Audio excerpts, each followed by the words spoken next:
Sí, a ver, en primer lugar, muchas gracias a todos. No sé si me ve bien así. Vamos a comenzar la charla hacia el uso de agentes conversacionales pedagógicos para la enseñanza inclusiva de programación por bloques con Scratch Junior. La charla la va a impartir María Jesús Manzanares Cádenas, que es estudiante de doctorado, que está vinculada también al proyecto en el marco de estos seminarios del proyecto Programa. Nosotras somos sus directoras de tesis, yo que soy Diana Pérez Marín y Celeste Pizarro, que también está aquí en la sala. En principio la charla la va a impartir María Jesús y luego después habrá un turno de preguntas para cualquier cuestión que quieran comentar. Muchísimas gracias por venir. Pues nada, ya ha hecho una excelente introducción Diana, y entonces vamos a comenzar. Lo que es la charla está dividida en cinco bloques, y lo que es una breve introducción, lo que es unos previos y antecedentes o estado del arte, la propuesta que traemos, la experiencia que hemos realizado, lo que ya es con una pequeña muestra en un colegio, y luego ya las conclusiones y trabajo futuro. Digamos que como breve introducción del trabajo que se está realizando, es que se ha visto que en los últimos años los beneficios que reporta la enseñanza de la programación en edades tempranas. Todos los niños deberían tener la posibilidad de poder aprender programación independientemente de si tiene un desarrollo típico, neurotípicos, o algún problema en desarrollo que pueda dificultar su aprendizaje, los alumnos con neurodivergentes o con necesidades educativas especiales. Siguiendo los principios de la enseñanza inclusiva, se debería ofrecer apoyo a todos los estudiantes que lo necesiten. Un posible apoyo es el uso de los agentes conversacionales pedagógicos como entrenamiento previo a usar herramientas como Scratch Junior o Scrap. Para los que a lo mejor no lo sepan todavía o no tienen por qué saberlo, digamos que un agente conversacional pedagógico se puede definir como un sistema interactivo para aprender sobre un área determinada. Se puede definir, por tanto, como una personificación, representación en un ordenador de la figura del profesor o del estudiante. Se ha visto que hay falta de precedentes en el diseño y desarrollo de estos agentes para entrenar en el uso de herramientas de programación. Por tanto, se destaca la necesidad de seguir un diseño centrado en el usuario para su desarrollo, su diseño y su desarrollo. Se va a mostrar a continuación cómo nosotros en esta propuesta seguimos ese tipo de diseño y el diseño también de cuestionarios para llegar a un primer prototipo de agente no funcional y luego que este diseño evolucione a un prototipo funcional. En cuanto a los antecedentes del trabajo que estamos haciendo, se ha visto que en las décadas de los años 90 ya surgen los primeros agentes enfocados a la enseñanza. Las principales características que buscan estos agentes son adaptabilidad, soporte efectivo, capacidad de evolución, y los beneficios reportados en la literatura de esos agentes son el efecto persona. La presencia de un agente conversacional pedagógico en un entorno interactivo, aún no siendo interactivo, mejora la percepción de la experiencia educativa del estudiante. El efecto proteo, en la que los estudiantes pueden aprender motivados por conseguir las características de sus agentes y parecerse a ellos. Y el efecto protect, disculpar la pronunciación, los pueden hacer llegar a hacer un esfuerzo mayor por aprender para enseñar a su avatar más que para aprender ellos mismos. Digamos que hay ejemplos de estos agentes utilizados como apoyos a la programación, como es el caso de JEPI, en el que en este caso el apoyo que hacía o que recibían los estudiantes por parte del JEPI era que se ayudaba en la corrección de los posibles errores de compilación de los ejercicios que hacían los estudiantes. Las TIC pueden ser clave para fomentar la inclusión educativa, especialmente a aquellos alumnos que presentan necesidades educativas de apoyo educativo. Sin embargo, no se encuentran en la literatura recomendaciones para el diseño de agentes pedagógicos para enseñar programación para todos. Sí se han encontrado estudios sobre cómo crear cuestionarios para distintos fines. Aún así, son necesarios más estudios centrados en la recogida de información, teniendo en cuenta la edad de los alumnos a los que van dirigidos los cuestionarios, la diversidad para poder diseñar y desarrollar sistemas educativos inclusivos. La propuesta que nosotros traemos está basada en ese diseño centrado en el usuario y está compuesta por 5 fases. La fase primera de inicio es la primera recogida de información o de datos. La fase segunda sería que a través de los datos obtenidos de este primer cuestionario se generaría o se desarrollaría un prototipo no funcional. La fase 3 se validaría con un segundo cuestionario el agente conversacional pedagógico no funcional. En la fase 4, digamos que con esa recogida de datos de segundo cuestionarios se evolucionaría el agente conversacional pedagógico no funcional a funcional, y en la fase 5 ya se validaría el agente conversacional pedagógico ya funcional. A continuación ya mostramos la propuesta y digamos que lo que en esta propuesta, en el diseño, claro, evidentemente lo primero que hemos tenido que hacer es ese diseño de cuestionarios y digamos que con las recomendaciones que hemos visto de la literatura y de una profesora terapéutica, digamos que al final vimos que los cuestionarios que teníamos que hacer, la forma que tenían que tener los cuestionarios, eran cuestionarios que tenían que ir siempre en papel. Digamos que no, era prudente que no tuviera más de 15 preguntas por cuestionario, que hubiese como máximo 2 preguntas por página.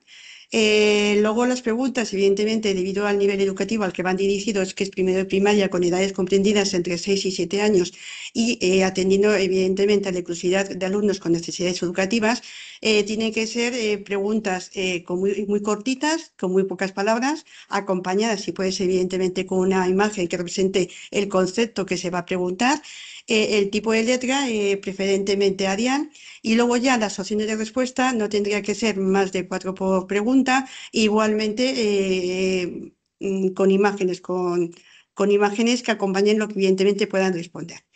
Eh, digamos digamos que el realizar este cuestionario en papel lo que nos va a permitir también es evitar lo que es, en vez de hacerlo de forma digital en papel, es para evitar lo que es la exclusión de aquellos alumnos que tengan una baja competencia digital.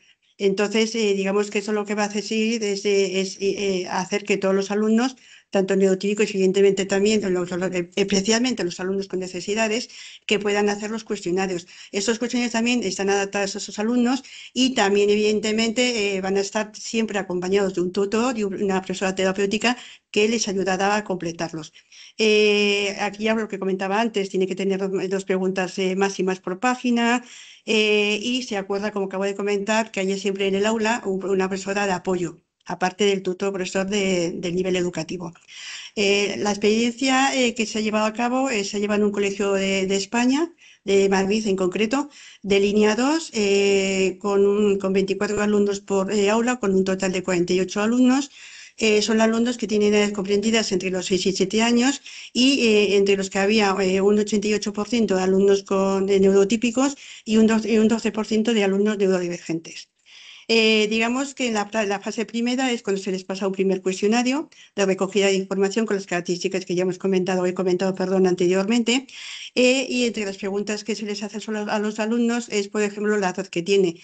A través de esta pregunta se comprueba que, evidentemente, más del 90% de los alumnos están en la edad de la muestra a la que va dirigido tanto el cuestionario de recogida de datos como luego finalmente el agente conversacional pedagógico. Digamos que a través de otra pregunta en la que se les indica que nos marquen si han sido capaces de completarlos solos o no, se recoge que más que el 88% de los alumnos neurotípicos han sido evidentemente capaces de completarlos solos, mientras que los alumnos neurodivergentes han sido capaces de hacerlo, pero con el apoyo evidentemente de ese tutor y profesora terapéutica. Luego hay otra serie de preguntas que van encaminadas que luego lo veremos, a saber si los alumnos han sido capaces o son capaces de leer un determinado texto, para saber también el nivel de lector-escritura que tienen en el momento que se hacen estos cuestionarios con ellos. Digamos que el 88% de los alumnos neurotípicos son capaces de leer los textos breves en letra diaria sin problemas, y los alumnos con necesidades educativas son capaces de leerlos con ayuda del tutor, ¿vale? Digamos que luego otras serie de preguntas van un poco encaminadas a saber o identificar si los alumnos en esta etapa ya reconocen lo que es una tablet y si han tenido contacto o uso con ellas.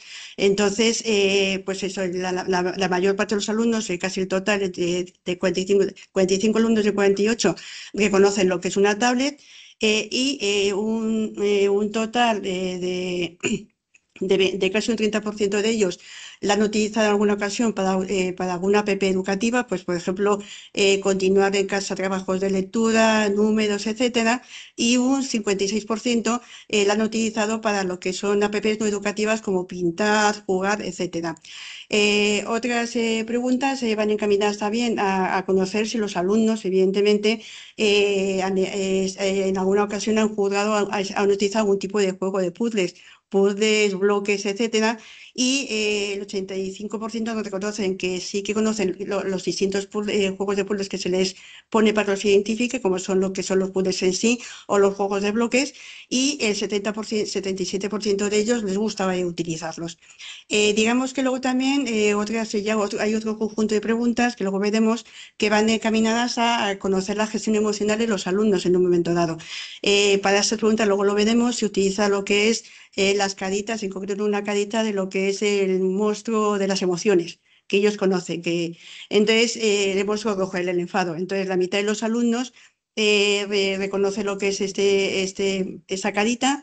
Digamos que la mayor parte de ellos, más de un 80%, evidentemente reconocen este tipo de emoción, que la tienen en algún momento dado, y a la hora de preguntarles qué hacen en el momento que ellos se sienten así, el 67% de ellos nos comentan que normalmente, evidentemente si están en casa, hablan con sus padres, en algún caso puntual, evidentemente con algún hermano, y si están en clase, pues evidentemente hablan con el tutor o la profesora especializada. A continuación ya pongo lo que son algunas de las preguntas que se pasó en este primer cuestionario. Estas dos primeras preguntas, como se observa, son en las que se les pregunta la edad que tienen la muestra, los alumnos de la muestra, y en la siguiente, en las que se les pregunta si han sido capaces de responder solo. Como comentaba a la hora de indicar cómo se hizo los cuestionarios según la combinación de la literatura y del profesor terapéutico, como se observa, las preguntas son cortitas, 3 palabras al cuadro como mucho, en mayúsculas, letra Arial, y en este caso las respuestas son imágenes o pictogramas. En el caso de la derecha son pictogramas que incluso van acompañados de lo que es letra. Incluso en algún colegio me han comentado que es bueno que estas imágenes vayan acompañadas, como en este caso, con colores, porque ellos evidentemente pueden reconocer el stick, pero realmente lo que van a conocer a lo mejor más es el verde como que es ok, como algo bueno, algo positivo, y el rojo algo como más negativo, como que no está bien o que no. Entonces, bueno, simplemente también viene bien acompañado de lo que son las imágenes con color. Eh, Perdón. En la siguiente, digamos, preguntas, lo que ya es la primera que se observa a la izquierda, según lo vemos cada uno, en ella lo que hacemos es que intentamos saber si los alumnos ya en este momento de la experiencia, que fue por mayo, al final del nivel educativo, como ya estaban ya al final del proceso de iniciación de la fase de lectoescritura, eran capaces de reconocer diferentes palabras, eran capaces de leerlas y entenderlas. Se les puso las letras, palabras en dos formatos, que era en letra Arial y en la letra ligada, que es la que ellos principalmente empiezan a utilizar en papel cuando empiezan a escribir, ¿vale? Y evidentemente en la parte, la mayor parte de ellos, las que mejor entendían en la letra Arial, la letra imprenta. La segunda pregunta ya va encaminada a lo que ya es el aspecto de que ellos sí conocen las tablets y la utilización de las mismas. Como comentaba antes, en este caso sí que la pregunta, como he comentado, va acompañada de una imagen para que ellos intenten verla, reconocerla y que nos comenten si realmente saben lo que es o identificarla o no. En las siguientes preguntas ya, digamos, son preguntas relacionadas con lo que he comentado a última hora de la gestión emocional. En la primera, evidentemente, también en los dos casos, la pregunta va acompañada de una imagen, que es el monstruo de la emoción del enfado, y luego, evidentemente, las correspondientes respuestas que los niños pueden tachar. Lo que no he comentado, que evidentemente, a la hora de los alumnos responder, aparte de tener, sobre todo los alumnos con necesidades especiales, ayuda, digamos que la opción que tienen es poderlo hacer como ellos quieran, tachada, hacerle un círculo, o sea, es digamos que la opción como más sencilla para ellos. Entonces, en la primera se les indica si ellos se reconocen en esa emoción, y en el siguiente caso se les indica, en caso de que sean así, pues la alternativa que ellos hacen, que hacen para poder evitarlo. E incluso en algunos casos, como la pregunta de que ¿qué hacen cuando están como el mozo rey rojo? Se les da una opción, que también eso se preguntó a los profesores, a la profesora terapéutica, una opción que se llama, que yo creo que casi todos lo conocemos como texto libre, porque ella en el periodo en que se pasó lo que es los cuestionarios, los niños, algunos, la mayor parte de los niños ya eran capaces de forma autónoma escribir una o dos palabras, incluso algunos la escribían en la zona de texto libre. Digamos que ya en la segunda fase de este prototipo de la experiencia, digamos que los alumnos lo que hicieron ya fue probar lo que es el prototipo de la agente conversacional que habíamos creado en base a estos datos del primer cuestionario que habíamos pasado previamente. Digamos que este prototipo va encaminado pues eso, a servir como entrenamiento a ese aprendizaje previo de programación por bloques, y digamos que en base a lo que es los datos que obtuvimos, pudimos diseñar lo que fueron las primeras pantallas. Yo creo que voy a dejar un poquito para que lo puedo leer, pero si acaso ya pasamos a las pantallas en sí para que veáis realmente la consecuencia de cómo ese diseño, ese recogida de datos nos ha valido para que evidentemente podamos diseñar las pantallas que ahora van a venir a continuación. He puesto dos pantallas, ¿vale? La primera pantalla es una pantalla que hacen los alumnos una vez que van a empezar las actividades, en la que, bueno, digamos que todas las pantallas, para que más o menos lo entendamos, van a tener en común, van a tener como base en común lo que es los cuatro, digamos, imágenes o botoncitos que están en las esquinas, ¿vale? Lo que es el botón de salir de la pantalla en ese momento está el usuario, el alumno en este caso, una opción de ayuda, lo que es una opción de herramientas, que en este caso solo lo utilizarían el tutor o profesor terapéutico, para poder configurar algunas opciones como son el audio, el activar el audio, cambiar incluso de letra, porque aunque la mayor parte de los textos van ya en la letra Arial, que han sido capaces de reconocer los alumnos, se da opción de poder cambiar la letra también a la ligada, a otras letras que ellos puedan entender, ¿vale? Entonces, si en un momento a un alumno la letra que es a lo mejor la base, que es la Arial, que es la que la ha entendido la mayor parte de ellos, no la entienden, el profesor entraría en herramientas, cambiaría la letra hasta que el alumno, evidentemente, que pueda identificar los textos y leerlas, sea capaz de leerlas. Luego ya lo que es también un micrófono en la parte inferior derecha. Digamos que el micrófono lo que nos va a permitir es la adaptación a los alumnos que evidentemente no puedan de cierta manera, por cuestiones de necesidad motora, incluso de entendimiento de los textos, con ayuda del tutor, eso sí, profesor terapéutico, él de forma hablada, el poder darle órdenes a la agente conversacional. En esta pantalla el alumno podría pulsar el micrófono y decir 1, 2 o nivel 1, nivel 2, y automáticamente la pantalla navegaría hacia la opción que él ha indicado, ¿vale? La opción de ayuda igual, la opción de ayuda para cada una de las pantallas es una opción que le va a permitir al alumno en un momento dado de forma audiovisual saber lo que tiene que hacer en esa pantalla. Si en un momento dado pues no tiene claro lo que debe de hacer, automáticamente se reproduciría un breve vídeo muy sencillito, adaptado evidentemente a todos los alumnos, en especial los de necesidades especiales, para que supiera en ese momento lo que debe hacer, una ayuda adicional. La siguiente pantalla, digamos que es a la que se accedería ya si el alumno en la pantalla anterior pulsa o le dice a través del micrófono a la gente que quiere ir a la opción de nivel 1, 2 o 3. Entonces, en esta pantalla, y vean cómo se comenta, cómo se ve, tiene la misma matriz de que la anterior y que todas las pantallas, y lo único que varía es la zona central. Entonces, en este caso igual, el alumno, si además que encima en estas pantallas, bueno, se están todavía incorporando en todas, que quedan muy poquitas, aparte del micrófono, se observa al lado de donde pone la palabra hola en la etiqueta principal, existe un altavoz. Entonces, si el alumno en un momento dado da el altavoz, reproduciría lo que es el texto que tiene la etiqueta, ¿vale? En este caso, la etiqueta en este caso, cuando ya esté lo que es funcionando el agente, no va a poner hola, en este caso pondrá elige una actividad, ¿vale? Entonces, aparecerá el texto elige una actividad, y si el alumno no es capaz de leerlo, automáticamente con ayuda del tutor le da el micrófono y dirá, hola, elige una actividad.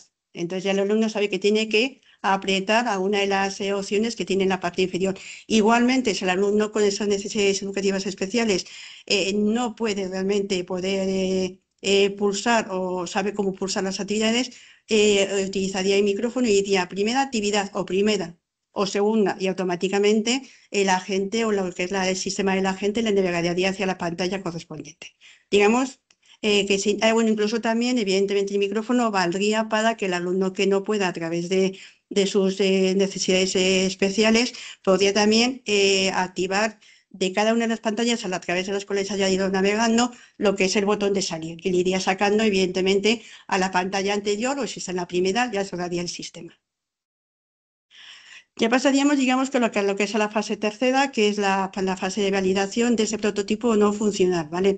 En esta fase de validación lo que se hizo fue a los alumnos, evidentemente, que habían visto este prototipo no funcional, es pasarles un segundo cuestionario que digamos que se va a regir por las mismas características que se hizo en el primero, pues lo que he comentado, no más de 15 preguntas, preguntas sencillitas, en papel, 2 preguntas por página, etcétera. En este caso, este cuestionario digamos que va a tener un máximo de 9 preguntas, ¿vale? Y realmente está claro que las preguntas van encaminadas a que ellos nos respondan en relación que han tenido con su experiencia con este prototipo no funcional.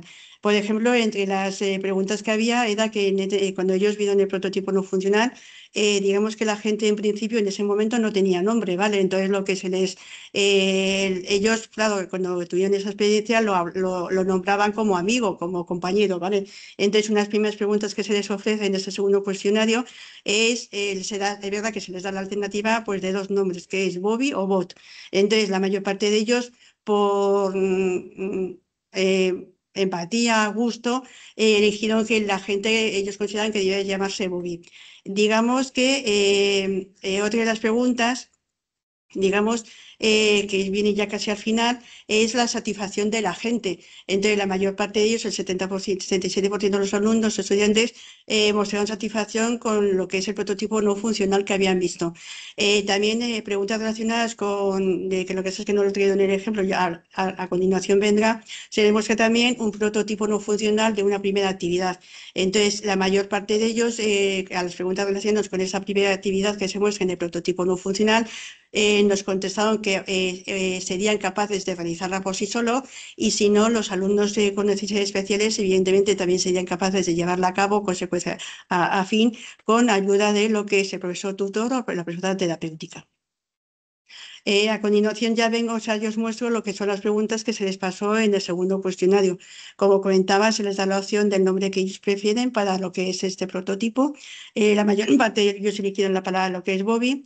Se les muestra un primer ejercicio, ¿vale? Una primera actividad, un primer supuesto de actividad en este prototipo no funcional, a lo que se les preguntó si ellos serían capaces de hacerla por sí solos y si la entendían, y la mayor parte, más del 70%, dijeron que sí. Luego también se les muestra evidentemente todas aquellas partes de etiquetas, botones con texto e imágenes, para saber y que nos dijeran si ellos habían sido capaces en este prototipo no funcional de leer las palabras que venían en las etiquetas. La mayor parte de ellos, evidentemente ese texto, esas etiquetas responden a los datos del primer cuestionario. Digamos que con la mayor parte de ellos fueron capaces de decirnos que eran capaces de poder leer el texto ADIAN. En el prototipo, evidentemente, lo que he comentado antes, los textos inicialmente van todos en ADIAN, pero con la posibilidad de cambiarlo a otros tipos de letras que ellas puedan entender. Entonces, evidentemente, ellos nos marcaron que la mayor parte de las palabras de las etiquetas que sacamos en las preguntas sí que habían sido capaces de leerlas. También, digamos que también les pusimos lo que son los botones que van en todas las pantallas, que sirven para las opciones de salir, ayuda, herramientas, perdón, y micrófono. Y luego ya también el botón que se ve en la parte inferior es el botón de la pantalla de inicio, de entrar, ¿vale? Entonces, digamos que les preguntamos si ellos eran capaces de entender lo que significaba la imagen, ¿vale? Evidentemente, la primera es salir, aunque venga con texto, el siguiente 2 niños que se ayudan, lo que es abajo un niño con una especie de herramienta y un micrófono, el dibujo de un micrófono, ¿vale? Entonces, la mayor parte de ellos respondía un 70 o más del 70%, eran capaces de interpretar lo que decían las imágenes de estos botones. Evidentemente, los alumnos con necesidades educativas especiales en todo momento, en un momento dado, recibían esa ayuda del profesor especializado del tutor. Y la pregunta evidentemente también base es que si les había gustado este prototipo no funcional, y también el 77%, como he visto en la pantalla anterior, contestaron que sí. Digamos esto, lo que os muestro es lo que es esa pantalla de pregunta prototipo que ellos han visto y que evidentemente han contestado que sí que hubiesen sido capaces de hacerla, que hubiese sido funcional en ese momento el prototipo. Digamos que la fase 5 de este... ¿Fase 5? Ahora es que me pasa. Esta fase 4, que pues viene una de las pantallas, diríamos que es la fase en la que ya, acorde con los datos del cuestionario anterior, segundo, ya el prototipo no funcional pasa ya a un prototipo funcional, ¿vale? En la que ya realmente ya no solo se muestran en el sistema unas pantallas simplemente con diseño que realmente no hacen nada, sino ya se puede interaccionar con ellas, con las distintas opciones que nos ofrece.